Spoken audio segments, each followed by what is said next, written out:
ಸೌಜನ್ಯ ಕೇಸಲ್ಲಿ ಯಾರೆಲ್ಲ ಸಾಕ್ಷಿ ಆಗ್ಬೋದಿತ್ತೋ ಅವ್ರ ಜೊತೆ ಏನೇನಾಗಿರಲ್ಲ. ನಾನ್ ಎಷ್ಟು ಅನ್ಕೊಳ್ತಿದ್ದೀನಿ, ಸಾಕಿನ್ನ 1-2 ತಿಂಗಳು ಏನು ವಿಡಿಯೋ ಮಾಡೋದ್ ಬೇಡ, ಸೈಲೆಂಟ್ ಆಗಿ ಇದ್ಬಿಡುವ ಅಂತ. ಆದ್ರೆ ನನ್ನ ಕೈಲಿಂದ ಆಗ್ತಿಲ್ಲ.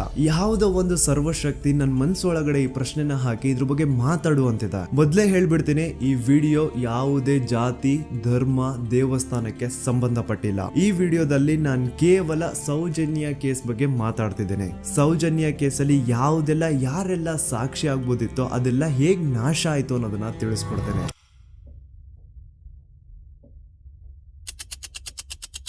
ನೆನಪು ಮಾಡ್ಕೊಳ್ಳಿ, 9 ಅಕ್ಟೋಬರ್ 2012 ಸೌಜನ್ಯ ಕಾಣೆ ಆದಾಗ ಸೌಜನ್ಯನ ಮನೆಯವರು ಅಂಡ್ ಊರಿನ 200-300 ಜನ ಸೇರ್ಕೊಂಡು ರಾತ್ರಿ 12 ಗಂಟೆವರೆಗೂ ಸೌಜನ್ಯಗೋಸ್ಕರ ಹುಡುಕ್ತಾರ. ಆದ್ರೆ ಸೌಜನ್ಯ ಸಿಗಲ್ಲ.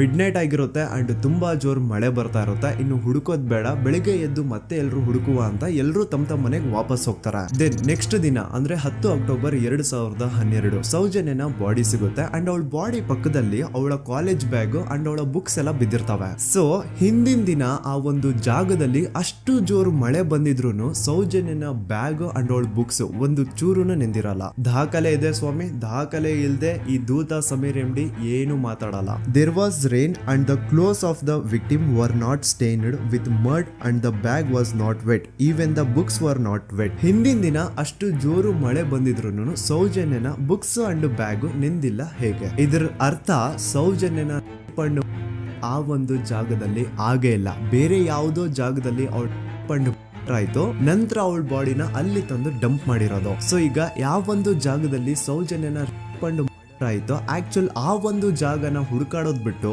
ಪೊಲೀಸರು ಉಲ್ಟಾ ಏನ್ ಮಾಡ್ತಾರೆ ಅಂದ್ರೆ, ಯಾವೊಂದು ಜಾಗದಲ್ಲಿ ಸೌಜನ್ಯನ ಬಾಡಿ ಸಿಕ್ಕಿತ್ತೋ ಅದೇ ಜಾಗದಲ್ಲೇ ಅವಳ ಆಗಿತ್ತು ಅಂತ ಪ್ರೂವ್ ಮಾಡ್ಲಿಕ್ಕೆ ಹೊರಡ್ತಾರ. ಇಲ್ಲಿ ಪೊಲೀಸ್ ಅವರ ಬುದ್ಧಿವಂತಿಕೆ ನೋಡಿ, ಯಾವೊಂದು ಜಾಗದಲ್ಲಿ ಸೌಜನ್ಯನ ಬಾಡಿ ಸಿಕ್ಕಿತ್ತೋ ಅಲ್ಲಿ ಅವಳದು ಯಾವುದೇ ಒಂದು ಒಳ ಉಡುಪು ಸಿಗಲ್ಲ. ಅದಕ್ಕೆ ಇವ್ರು ಏನ್ ಮಾಡ್ತಾರೆ ಅಂದ್ರೆ, ನೆಕ್ಸ್ಟ್ ದಿನ ಸೌಜನ್ಯ ಮನೆಗೆ ಹೋಗ್ಬಿಟ್ಟು ಅಲ್ಲಿ ಮನೆಯವರಿಂದ ಸೌಜನ್ಯನ ಇನ್ನರ್ ವೇರ್ಸ್ ನ ಇಸ್ಕೊಂಡ್ ಬಂದು ಅದನ್ನ ನಂತರ ರಿಪೋರ್ಟ್ಸ್ ಅಲ್ಲಿ ಇದು ನಮ್ಗೆ ಸೌಜನ್ಯ ಬಾಡಿ ಸಿಕ್ಕಿದ ಜಾಗದಲ್ಲೇ ಸಿಕ್ಕಿದ್ದು ಅಂತ ಮೆನ್ಷನ್ ಮಾಡ್ತಾರೆ. ಪೊಲೀಸ್ನವರು ಅವಳ ಪುಸ್ತಕ ಎಲ್ಲ ಹುಡುಕಾಡಿದ್ರು, ಯಾರಾದ್ರೂ